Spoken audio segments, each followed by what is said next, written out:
When I signed the deed for my duplex in sunny Miami, I did it quietly.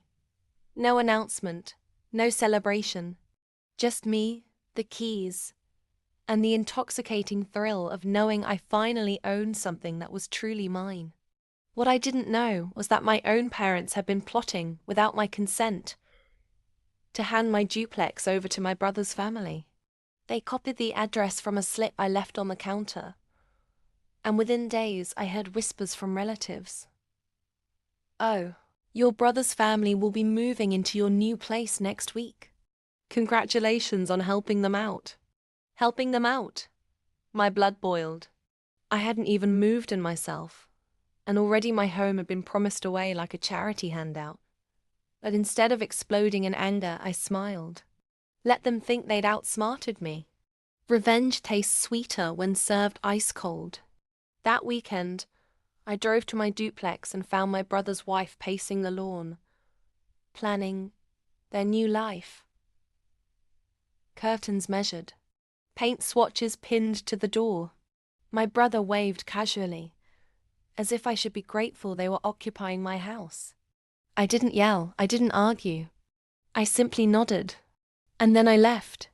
What they didn't know was that just 3 blocks away I had already signed a rental contract, with tenants ready to move in the following week. A young couple, both lawyers, who had paid 6 months' rent in advance. The ink was dry. The deposit was cleared. The lease was ironclad. Exactly 7 days later I returned not alone, but with my renters in tow and a locksmith by my side.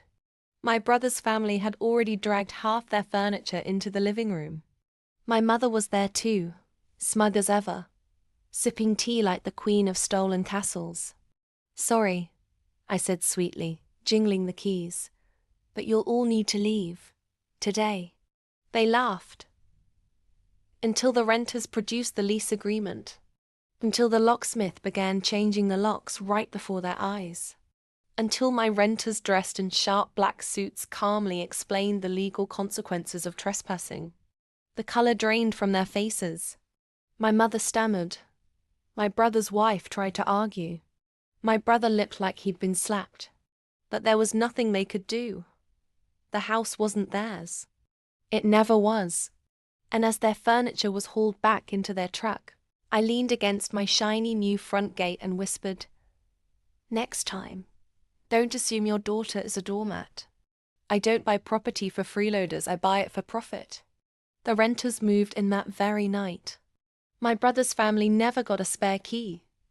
And my parents, they stopped underestimating me. Now, I didn't just rent the duplex. I used the rent money to buy a second property across town. And guess who came begging to borrow that one too? Yeah, some lessons they'll never learn. If you loved this revenge story and want more jaw-dropping stories of karma, betrayal, and unexpected twists, hit that subscribe button on my YouTube channel right now. Trust me, you don't want to miss the next one.